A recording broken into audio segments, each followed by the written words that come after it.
Baik. Assalamualaikum warahmatullahi wabarakatuh. Waalaikumsalam warahmatullahi wabarakatuh. Perkenalkan nama saya Muhammad Basyara dari perusahaan Smart Up.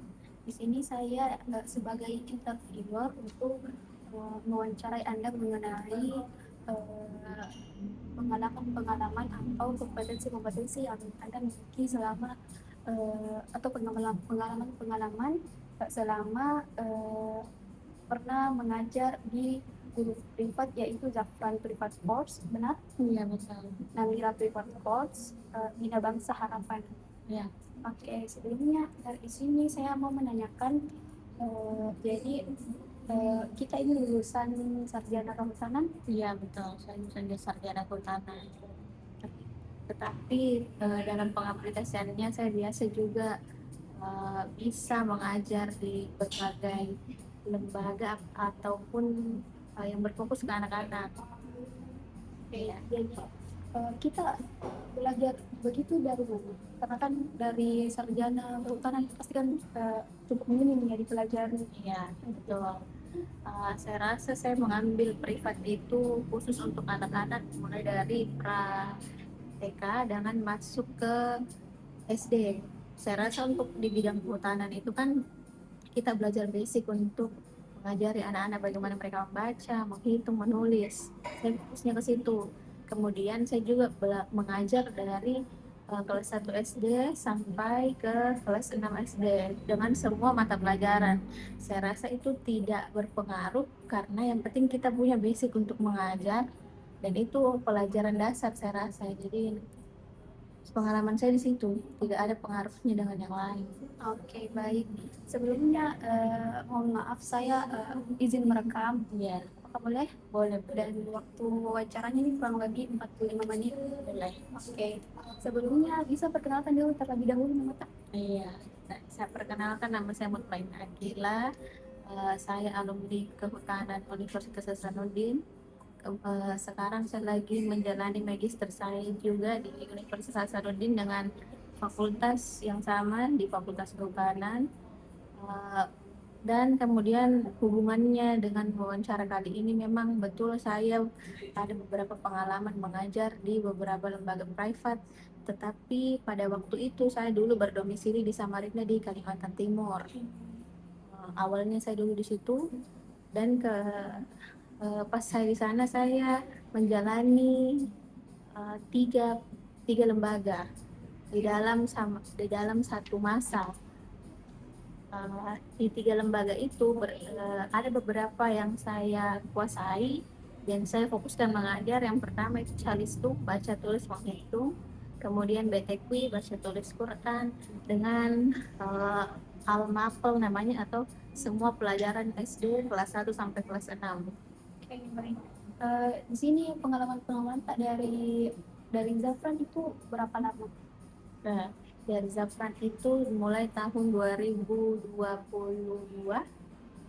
kalau misalnya 2021, ya sampai 2022. Kemudian itu bercampur, maksudnya begini Mbak, bercampur antara di dalam satu tahun saya bisa bergabung di tiga lembaga, sisa saya pilih yang mana mau saya masuki. Saya aktif di lembaga ini, kemudian malamnya mungkin saya masuk lagi ke lembaga itu. Oh, jadi Merangkap. Oke. Sebelumnya bisa jelaskan prestasi Kak malah dari perkuliahan itu apakah ada? Oh ya, kebetulan dulu pas saya kuliah ada beberapa prestasi yang saya capai. Pertama, saya dulu adalah peserta PPAN atau pertukaran pemuda antar negara. Kebetulan saya mendapat peringkat harapan 1 untuk ke India, tetapi pada waktu itu yang dipilih hanya yang juara satunya saja di khusus di daerah Sulbar. Kemudian pas kuliah juga saya mungkin ada beberapa kompetisi seperti lomba puisi, saya juara 3 kalau tidak salah. Terus beberapa seminar-seminar pun nasional dan internasional ada juga yang saya ikuti. Saya rasa semua ada di CV. Oke, baik. Bisa ceritakan pengalaman Kak mengajar materi sulit untuk anak-anak nih? Oke. Untuk kesulitan materi kalau untuk materi mungkin semua itu sudah disediakan dan ada juga beberapa yang kami yang terkhusus saya yang saya sediakan sendiri. Karena saya sebelum mengajar, pertemuan pertama saya harus mengetahui karakteristik anak-anaknya dulu, baru saya terapkan ke anak-anak pembelajaran seperti apa yang saya mau terapkan ke mereka. Karena saya rasa setiap anak berbeda perkembangannya dan polanya. Jadi saya harus lihat dulu, dan kesulitannya ya mereka namanya anak-anak ya, moodnya itu berbeda, naik turunnya, eh, pola kesabaran untuk menghadapi anak-anak juga itu akan berbeda.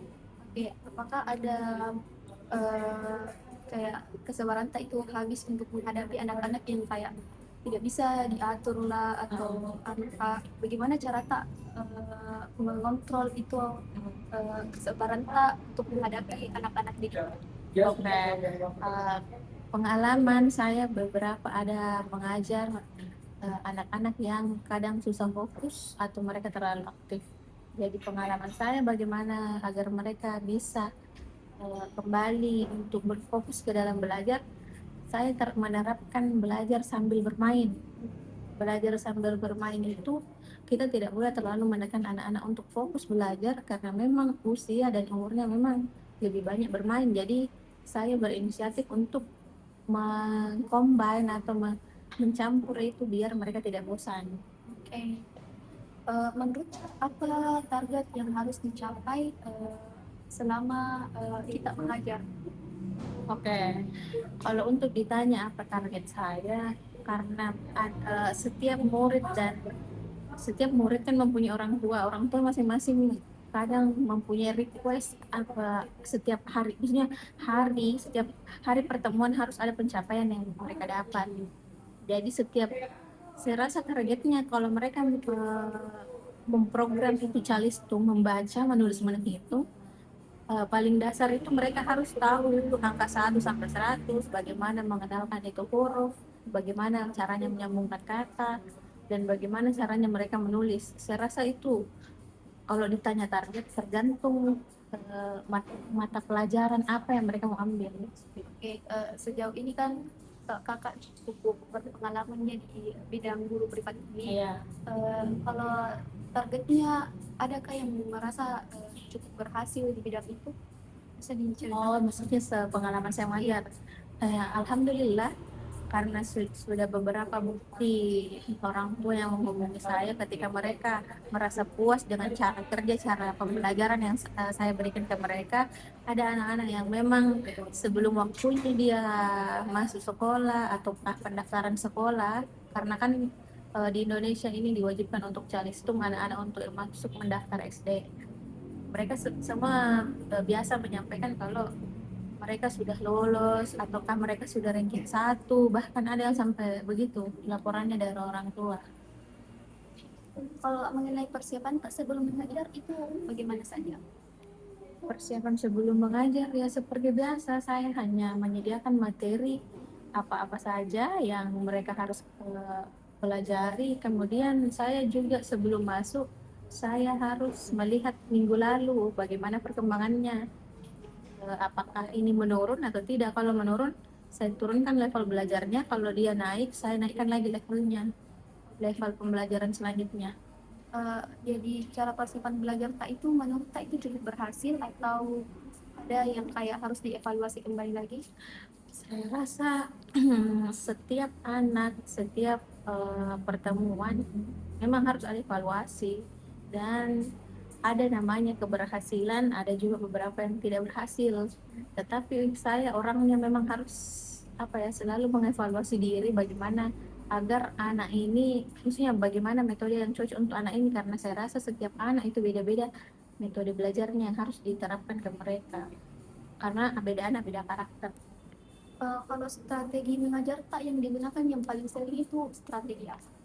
Strategi yang saya gunakan ya seperti itu tadi saya bilang, dengan cara kebanyakan anak kan masih kurang fokus, mereka masih banyak bermain, jadi kebanyakan saya selingi dengan bermain. Atau mereka misalkan hari ini belajar calistung, saya selingi dengan mewarnai hal-hal yang mereka suka. Saya ini dulu, saya tarik ke arah hal-hal yang mereka suka, baru saya bawa ke arah belajar biar mereka niat dan agar semangat juga. Jadi strategi kakak sebetulnya kakak menanyakan hal-hal apa saja yang disukai oleh anak itu atau gimana, atau Saya tidak menanyakan, tapi saya cari tahu apa hal-hal yang mereka sukai kakak cari dengan tahu sendiri? cara-cara mereka bercerita ke saya. Berarti itu sudah dampak. Berarti kalau dia berminatnya ke arah sana, saya arahkan ke sana dulu. Kalau mereka suka cerita tentang sekolahnya, saya ladeni mereka dulu untuk intinya saya validasi dulu perasaannya, baru saya masuk ke inti pembelajaran. Kalau bagaimana cara tak menyesuaikan metode belajar yang diberikan pada siswa yang berbeda kemampuan, kan banyak siswa yang berbeda-beda kemampuannya. Jadi bagaimana caranya kakak menyesuaikan itu? Bagaimana cara menyesuaikan? Oke, karena beda anak beda ini, beda karakter dan beda cara kemampuannya, ya otomatis itu lagi kembali caranya adalah dengan melihat kemampuannya. Kan ada anak yang lebih mudah menyerap pelajaran, ada juga yang agak lambat. Jadi otomatis kita tidak boleh memporsir itu. Maksudnya kita tidak boleh terlalu egois sebagai guru untuk harus dihafalkan sesuai dengan anak-anak yang lebih tinggi anunya, cara penyerapan materinya. Kita mengikuti, kalau saya ya, saya mengikuti bagaimana anak itu belajar, bagaimana cara menyerapnya. Kalau mereka tidak paham, saya ulang sampai mereka paham. Atau bahkan mungkin saya akan mencari cara bagaimana biar dia mengerti. Oke, jadi metode belajarnya kakak itu tidak memaksakan Betul, saya anak. tidak memaksakan, saya mengikuti anaknya. Oke. Selama mengajar, adakah tantangan yang besar dirasakan? Oke, tantangan besar yang saya rasakan selama mengajar, saya pernah mengajar anak-anak yang seperti tadi bilang, yang kurang fokus. Bahkan pernah sampai, mohon maaf mungkin sepertinya dia kelainan juga sama anaknya. Sampai meludah lah, sampai maksudnya gangguan emosional kayaknya. Saya kurang paham juga penyakitnya seperti apa karena saya tidak pernah cari tahu dan tanya ke orang tuanya, tapi orang tuanya bilang memang anak ini ada gangguan. Nah, jadi tantangan saya itu kalau ketika saya ketemu sama anak-anak yang gangguan secara mental, baru mungkin ya namanya kita manusiawi, kadang memang mungkin ada sabarnya, ada ininya, tapi selama saya mengajar ya tantangannya cuma itu, menghadapi anak-anak yang memang ada kekurangannya. Oke. Jadi saya mau tanyakan, kan kakak kayak ada mengalami pengalaman Ya. seperti itu. Apakah kakak dia pernah memilih mengundurkan diri sebagai mengajar itu anak karena tidak sanggup, karena adakah memang emosional yang tidak terjaga lah atau apa? Nah, ya sejauh ini saya tidak pernah mengundurkan diri karena begitu tadi saya orangnya selalu evaluasi apa kira-kira yang mereka suka, dan itu yang saya dapatkan tantangan awal ketika saya tahu itu hal yang kalau dia punya gangguan otomatis saya cari tahu apa ya hal-hal yang bisa mereka suka, saya masuk ke arah sana, saya lihat celahnya ternyata mereka bisa ke arah sini, misalnya bermain dulu diambil hatinya lah, tapi diselipkan dengan belajar seperti itu. Sejauh ini saya tidak pernah resign gara-gara anak-anak seperti itu. Oke. Selama ini mengajar, caranya kakak memastikan bahwa anak itu sudah paham betul dengan ajaran kakak itu bagaimana kak? Dengan cara saya mengulang materi yang saya ajarkan kemarin atau minggu lalu. Berarti kalau saya ulang, saya tanya dia paham, berarti saya rasa ya dia paham dengan materi yang saya bawakan. Karena kalau tipe saya begitu, saya ulang lagi materi yang kemarin, baru saya tanyakan lagi. Oke. Eh, Kalau apa yang anda pelajari dari pengalaman tersebut yang kakak alami dari pengalaman kakak yang ceritakan tadi? Kayak apa yang saya pelajari ya dari pengalaman-pengalaman saya. Hasil dari kakak pelajari. Pertama itu ya saya rasa kesabaran dari bagaimana cara kita mengelola juga emosi menghadapi anak-anak yang beda-beda karakter, beda-beda sifat, beda-beda cara menerima materi.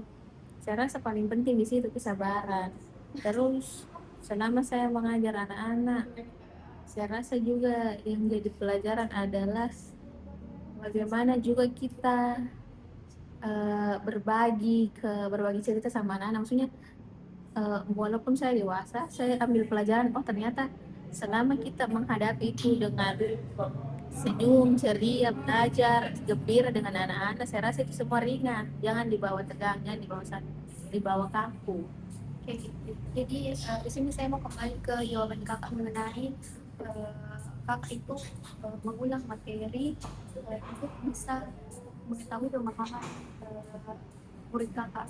Jadi menurut kakak kalau pemahaman siswa itu tersebut tidak masuk dari siswa itu, bagaimana caranya, apa penyebab dari kesulitan tersebut?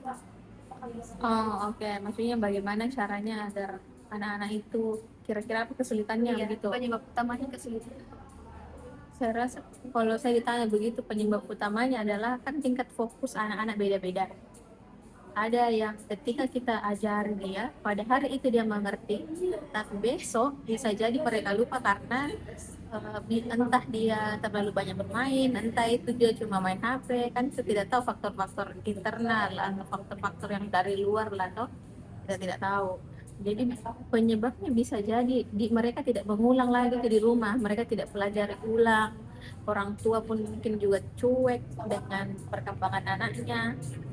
Jadi itu saya rasa penyebab-penyebab mereka mungkin tidak bisa tidak bisa paham dengan materi yang dibawakan pada hari ini ditanya besok. Bisa jadi itu faktornya, dia tidak ulang, fokus terpecah, mungkin entah itu bermain atau main HP. Oke, menurut kakak peran dan tanggung jawab dalam situasi itu apa? Peran dan tanggung jawab saya ya, kan saya hanya sebagai seorang guru privat ya, berarti saya ketika datang, berarti itu saya bertanggung jawab untuk mengajari. Ketika saya pulang, saya lepas tanggung jawab karena itu kembali ke orang tuanya.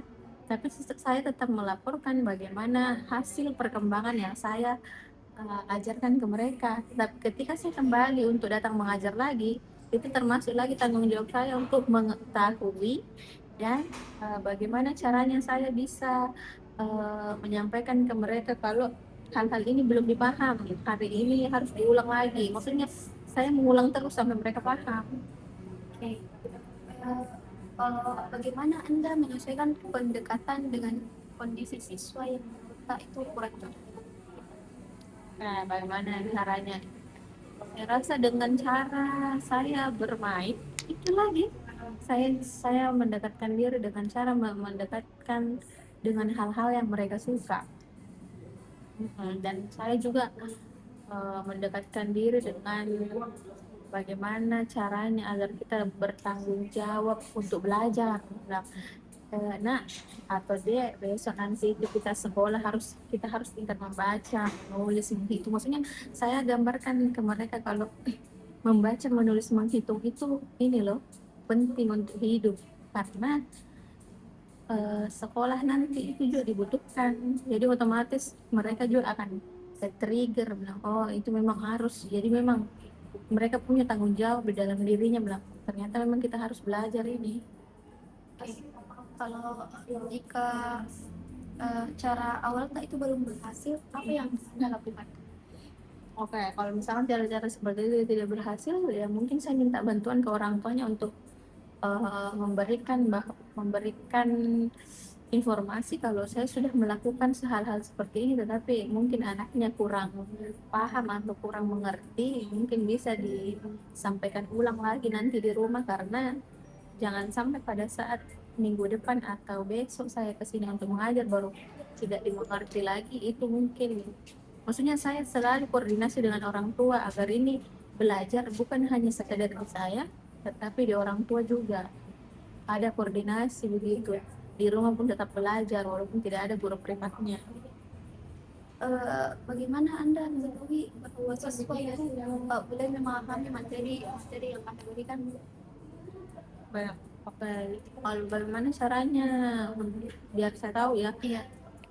Kak, itu saya tanya kalau mereka mengerti atau saya kasihkan soal mereka jawabannya benar semua, ataukah saya kasih evaluasi, kasih soal, kasih pertanyaan-pertanyaan yang kira-kira bisa mereka jawab, berarti saya rasa mereka itu sudah paham.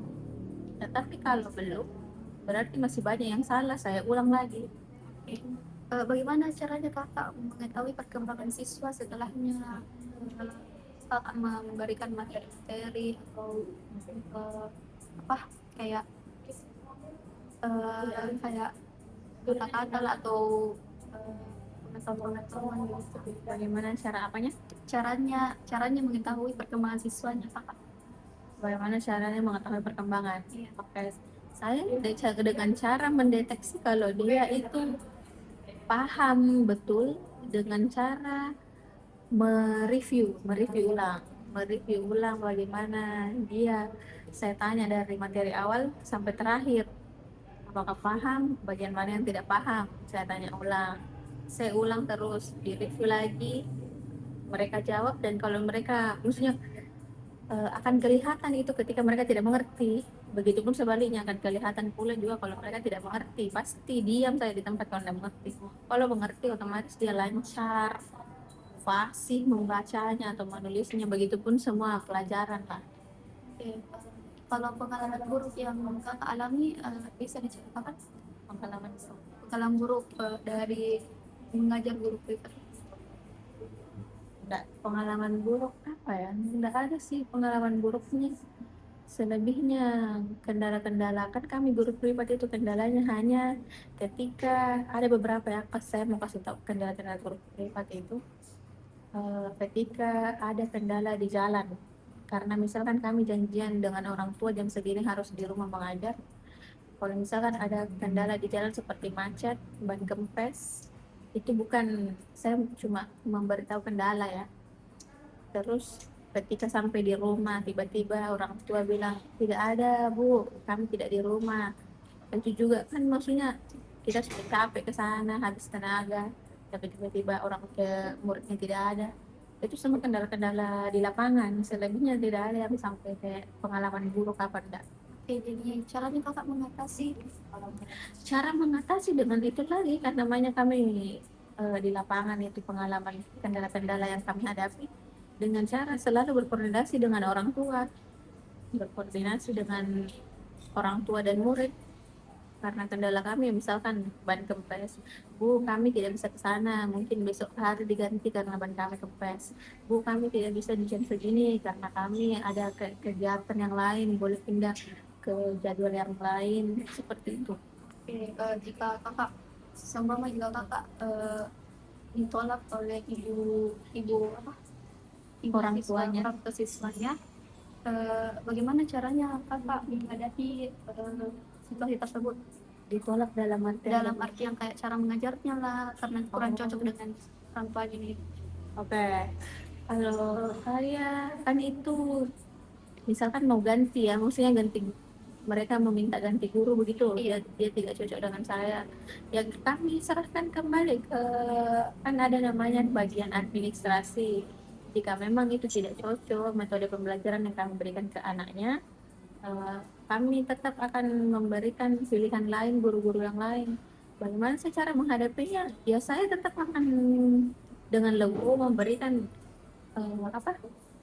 Tidak apa-apa diserahkan ke guru lain, karena saya tidak akan memaksakan juga kehendak kalau memang anak dan anak ini itu tidak cocok dengan saya, karena di lembaga itu menyediakan banyak guru, bisa jadi banyak, maksudnya ada yang cocok dengan guru-guru yang lain kan, itu tidak menjadi masalah untuk saya. Kalau jika ditolak kan ada pilihan lain, saya pun juga ada pilihan lain dengan murid-murid yang lain. Tadi kakak bilang cara membangun hubungan dengan siswanya kakak itu dengan cara bermain ya. Iya. Apa tujuan bangun hubungan itu? Tujuannya agar mereka tidak takut, tidak tertekan, itu tujuannya. Mereka agar mereka juga bisa mudah mencerna pelajaran, maksudnya agar tidak ada ikatan-ikatan yang terlalu apa ya, kan kadang sekarang guru anak dan murid itu, guru terlalu mau disegani, siswa juga terlalu takut. Atau sebaliknya ada juga siswa yang terlalu tidak tahu diri, dan guru juga ya selalu diinjak-injak sama muridnya begitu. Jadi saya rasa itu yang tujuan saya, biar mereka tidak kaku. Maksudnya saya guru tapi saya cuma menemani belajar, atau mungkin bahkan kita bisa berteman tapi dengan punya batasan. Cara cara mengajarnya itu kurang cocok dengan siswanya dan kayak tidak bisa lah menerima dengan cara mengajarnya kakak itu. Solusinya kakak mau seperti apa? Kalau solusinya ya itu kembali ke diri saya tetap akan evaluasi. Kalau memangnya itu tidak cocok, berarti itu juga ada kesalahan di diri saya mungkin ya. Maksudnya saya tidak mampu mempelajari anaknya bagaimana karakternya, atau orang tuanya pun juga mungkin melihat tidak ada perkembangan ketika saya yang ajar. Itu saja sih, saya tak akan kembalikan ke diri saya tidak akan kembalikan ke anaknya. Mungkin mungkin seperti itu saja. Oke, Kak boleh ceritakan mengapa hubungan dengan siswa itu penting menurut Kak? Hubungan siswa menurut penting untuk saya karena begini ya, guru dan siswa itu hubungan yang timbal balik. Ketika guru berhasil menjelaskan ke murid, berarti itu suatu keberhasilan untuk guru. Dan ketika murid juga berhasil menerima materi, menerima materi itu juga keberhasilan untuk murid, karena murid itu kan yang mau yang belajar, otomatis itu juga ilmunya juga akan ke murid juga.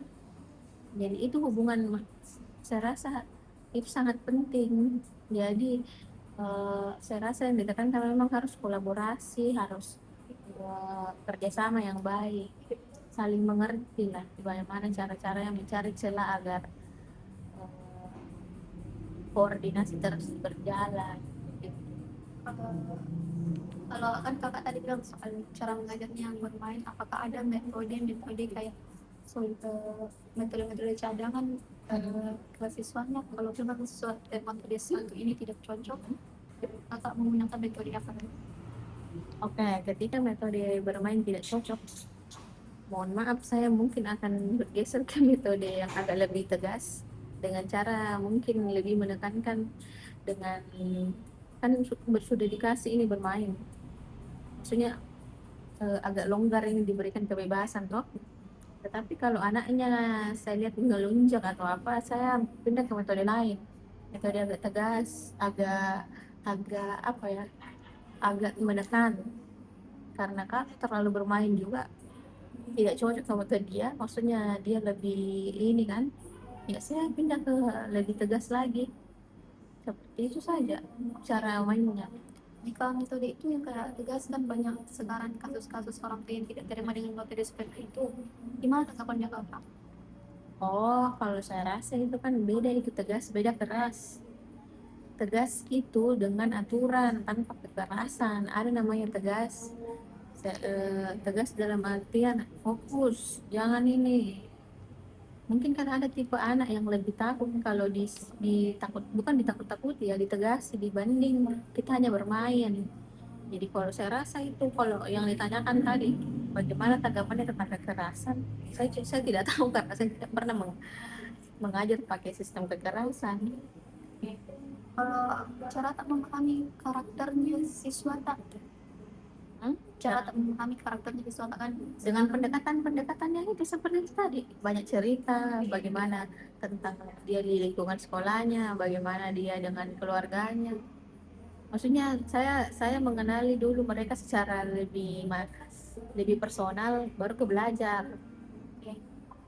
apakah Simbu cukup cukup valid dengan menggunakan pendekatan itu? Saya rasa cukup valid karena itu langsung ke personal ya, ke diri masing-masing. Apakah ada kayak siswa yang kurang terbuka lah, jadi Ada, susah untuk mengenal karakter ada beberapa yang pendiam, tapi sekali lagi kalau anak pendiam itu memang harus gurunya yang lebih aktif, gurunya yang harus lebih dominan ceritanya.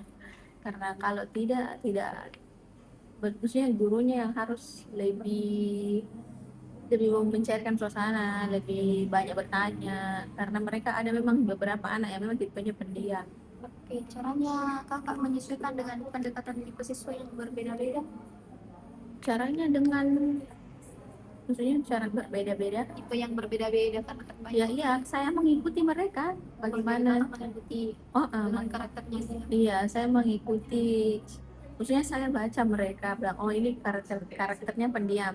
Saya lebih banyak bertanya, saya lebih banyak mencairkan suasana. Ketika ada yang lebih cerewet, karena kalau mereka terlalu banyak cerita dan tidak banyak belajar, saya lagi yang menekan, lebih fokus belajar, jangan terlalu banyak cerita. Jadi seperti itu mungkin. Bagaimana hubungan tak dengan siswa berkembang seiring waktu?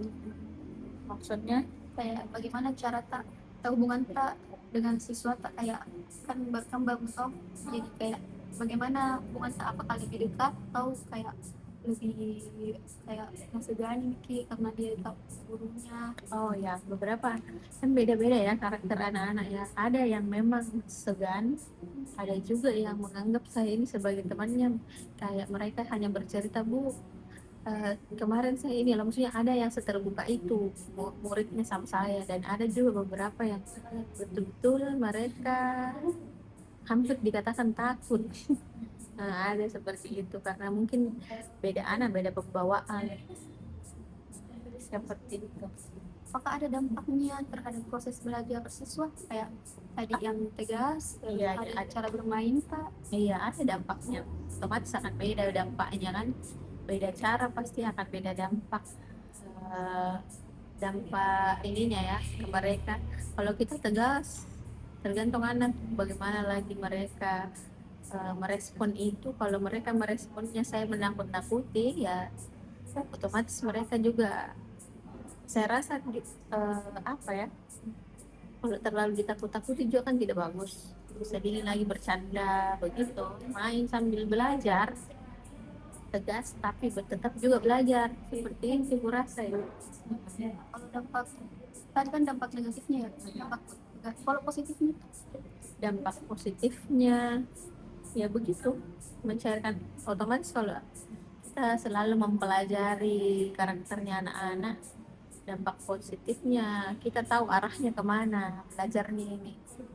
Kita sebelumnya itu harus dulu ditahu karakternya anaknya seperti apa, otomatis kita tahu arah belajarnya mau kemana, mereka seleranya kemana, mereka cara mengerti cepatnya bagaimana gitu. kayak sini kan ada beberapa siswa itu kayak mengikuti cara tak bicara, cara melakukan kegiatan lah. Eh, Bisa diceritakan situasi ketika siswa itu, apakah ada siswa yang kayak mengikuti kayak mencontoh karakter Kak itu dengan cara mengajar Kak atau cara bicara Kak? Oh iya, mungkin kalau saya mau paparkan ya, karena kan kita ini daerah Sulawesi Selatan, Ya. selalu sering pakai logat-logat toh, tapi saya menerapkan dengan cara selalu menggunakan bahasa Indonesia yang baik dan benar. Ketika saya terapkan itu, ada saya lihat hal-hal memang eh, apa, bahasa daerah memang mungkin dilestarikan, tapi saya rasa kalau hal-hal formal seperti belajar saya terapkan dengan bahasa formal. Saya ambil contoh tadi itu, saya lihat murid-murid saya itu mencontohnya begitu, mereka kalau bicara ke saya pakainya bahasa formal. Nah, itu pengaplikasianku kulihat. Oh, jadi dia mencontoh cara cara Iya, bicara. cara bicara. Jadi kakak cara itu Kak, kayak eh, solusinya kakak untuk bisa mengembalikan kayak caranya kakak itu mengaplikasikan belajarnya kakak supaya tidak dicontoh dengan cara bahasanya itu kayak gimana? Saya udah mengerti, coba ulang pertanyaan. Kayak sembah atau kak kita muridnya bahasa Sulawesi, jadi caranya kakak itu eh, bisa siswanya itu bisa kembali dengan bahasa formal tersebut itu kayak gimana? Nggak tahu ya, mungkin karena mereka menyesuaikan ke saya. Jadi bagaimana saya akan mengembalikan ke bahasa Sulawesinya begitu? Enggak formalnya karena kan sebelumnya kayak bahasa, jadi dia dilihat dari cara bahasanya kakak, caranya kakak bahasa Sulawesi, jadi dia ikut ke kakak jadi bahasa Salah pemahamannya begini. Mereka bahasa Sulawesi, tapi saya belajar, saya pergunakan dengan bahasa baku begitu. Jadi ketika saya bertemu dengan mereka, mereka pakai bahasa normal, formal. jadi Seperti itu. Saya saya tidak pernah pakai bahasa yang kayak Sulawesi banget, enggak. Saya pakai, maaf ya kak. iya, seperti itu. Nah, Kak, jadi kapan anda menyadari bahwa siswa memperhatikan atau meniru perilaku kakak itu? Saya menyadari kalau mereka lagi belajar. Karena perbedaan yang saya temui ketika saya belum memulai pembelajaran, mereka pakai bahasanya, bahasa Sulawesi, bahasa Makassar. Tapi kalau sudah mulai belajar, dia formal bicaranya. Maksudnya, saya rasa mungkin pengaruh cara belajar ya akan berpengaruh. Mereka juga akan mengikuti. Tapi ketika selesai, kembali lagi bahasanya begitu, bahasa sehari-hari. Oke, kalau dari contoh negatif lah yang diikuti dari kakak seumpama kayak eh, dia berbicara dengan bukan dengan orang yang seumurannya. Bagaimana kakak caranya eh, ubah sikapnya anak-anak tersebut? Oh begini ya, karena saya ini kan guru privat Mbak, saya cuma 1,5 jam saya mengajar di rumahnya. Untuk masalah sifat, bagaimana ketika dia bersikap ke orang tua atau ke orang yang lebih tua, saya rasa saya tidak sampai ke ranah sana. Saya hanya berfokus bagaimana dia sampai paham itu materi yang saya ajarkan, karena saya adalah hanya guru privat atau guru les. Selebihnya saya tidak berfokus ke sana, tapi saya tetap, kalau mungkin ada materi-materi atau hal-hal yang memang menyangkut masalah orang tua, kita harus hormat ke orang tua, ya selalu saya pasti akan memberikan bilang supaya kita harus selalu hormat ke orang yang lebih tua, Eh, kalau- tapi tidak fokus ke sana, ke arah sana. Oke, jadi kalau sikap tidak sopannya itu berdampak ke kakak, itu gimana? Sikap apanya? Sikap tidak sopannya berdampak ke kakak, Biasa, supaya dia oke. dia tidak sopan ke kakak Oke. dengan Kalau itu, kalau itu berdampak ke saya, maksudnya hal-hal yang tidak baik itu terjadi dengan saya, otomatis saya akan memberitahu kalau hal itu tidak bagus, tidak benar untuk dilakukan, apalagi ke seorang orang yang lebih tua atau guru kita, seperti itu mungkin. Mungkin saya rasa saya akan memberitahu atau memberikan wejangan kepada mereka untuk tidak melakukan hal tersebut. nilai atau sikap apa yang ingin anda tunjukkan saat itu? Yang saya tunjukkan ya, saya mau seperti nilai apa ya?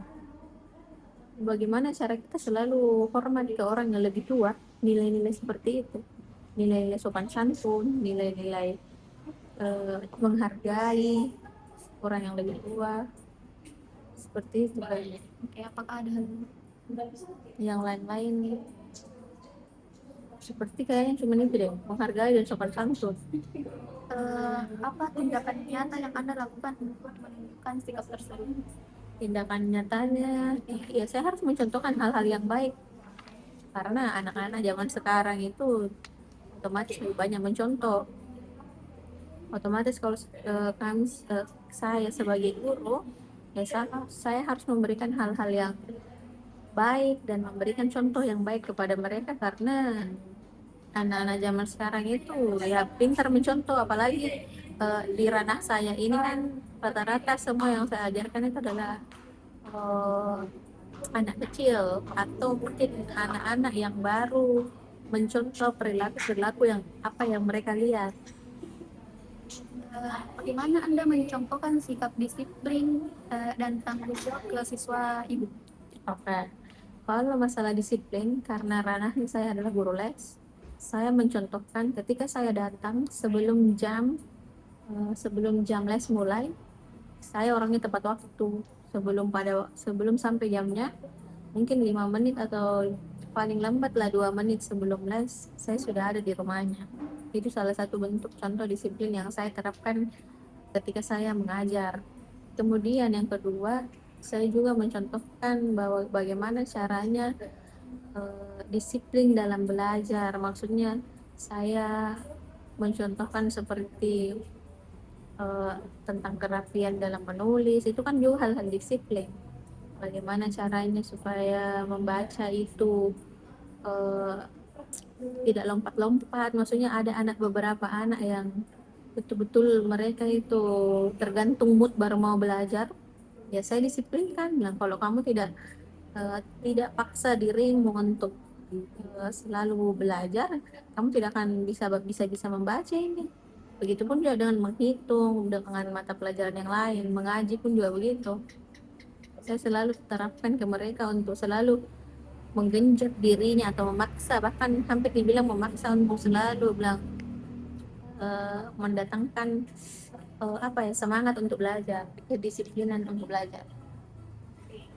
Jadi cara terpelajar itu apakah eh, siswa tak itu dilihat kayak contoh cara tak menulis dengan rapi lah, cara tak membaca dengan baik lah, apakah ibu lihat sudah baik atau masih ada yang kayak kurang lagi gitu? Saya rasa kan perkembangan anak-anak kan beda. Walaupun saya menulis dengan rapi, dengan baik, saya juga berusaha menulis secara rapi. Tapi kalau anak-anak itu belum sampai di tahap yang baik, kan tidak apa-apa. Yang penting kan selalu ada perkembangan yang baik, yang dirasa, yang saya lihat dalam pembelajarannya. Begitupun juga dengan membaca, menulis. Yang penting target tujuan utama guru les atau tutor privat itu yang penting mereka berkembang, setiap ada pertemuan ada perkembangan. Walaupun mungkin ada beberapa yang penurunan, tapi itu kami usahakan selalu harus ada perkembangan. Begitu. Bagaimana cara tak menjaga konsistensi antara ucapan tak dengan tindakan tak? Oke. Bagaimana saya menjaga konsistensi Antara ucapan dan tindakan. tindakan. Oke. Saya dengan cara apa ya, menjaga konsistensinya dengan cara melakukan yang baik dan tidak melakukan yang tidak baik. Saya maksudnya mengikuti sesuai arah, yang mana yang baik, yang mana yang benar. Berarti itu konsisten kan? Tetapi kan kita manusia ini namanya imannya naik turun. Tapi saya rasa yang saya lakukan itu mengikuti yang benar dan tidak mengikuti yang salah. Apakah menurut ibu itu cukup konsisten atau belum? Saya rasa sudah konsisten ya, kalau saya menurut saya sudah di tahap konsisten untuk, dan apa yang saya bicarakan pada hari ini saya bisa pegang untuk besok. Apa yang Anda lakukan jika siswa meniru perilaku yang kurang tepat dari ibu? Apa yang Apa yang Anda lakukan jika siswa meniru perilaku yang kurang tepat? Oke, berarti yang saya lakukan adalah mungkin menegurnya ya. Mungkin kalau mereka melihat ke saya ada yang hal-hal yang tidak baik untuk mereka contoh, ya saya mungkin menjelaskan ke mereka bahwa mungkin hal yang ibu lakukan pada waktu itu ya tidak baik, tapi jangan dicontoh. Maksudnya saya menyadarkan mereka bahwa ada loh hal yang baik, ada juga hal yang tidak baik, ada hal yang patut dicontoh dan tidak dicontoh. Kalau mungkin pada waktu itu saya yang melakukan hal-hal yang tidak baik, ya mungkin kalau eh, siswa sadar ya, tolong siswanya yang tegur ibu, atau sebaliknya saya yang tegur mereka kalau mereka tidak melakukan hal-hal yang tidak baik. Apa tantangan yang Anda hadapi dalam menjadikan sikap teladan ini?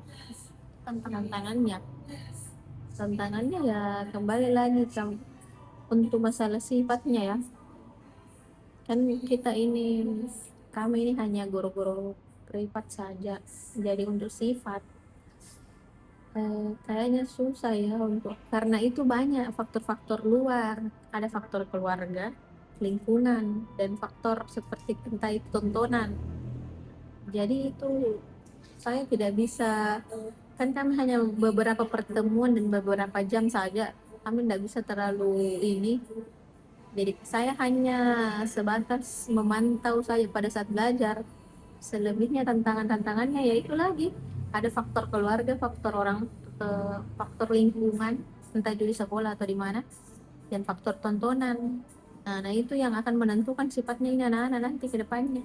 Selebihnya saya sebagai tutor Guru privat ya hanya menegur ketika pas pembelajaran itu salah. Oke. Kalau respon siswa terhadap sikap Kak, Hmm? respon siswa terhadap sikap Kak yang baik Kak, yang baik Kak yang diajarkan siswanya. Responnya ya mereka selama ini kalau saya temani belajar mereka aktif-aktif saja, maksudnya Terima-terima. iya terima, mereka aktif caranya belajar, menjawab soal seperti itu. Oke. Kalau apakah ada dampak negatif atau positif terhadap perilaku siswa yang selama ini Anda lihat, Anda pelajari atau Anda ajarkan begitu? Dampak apa? Dampak positif atau negatifnya?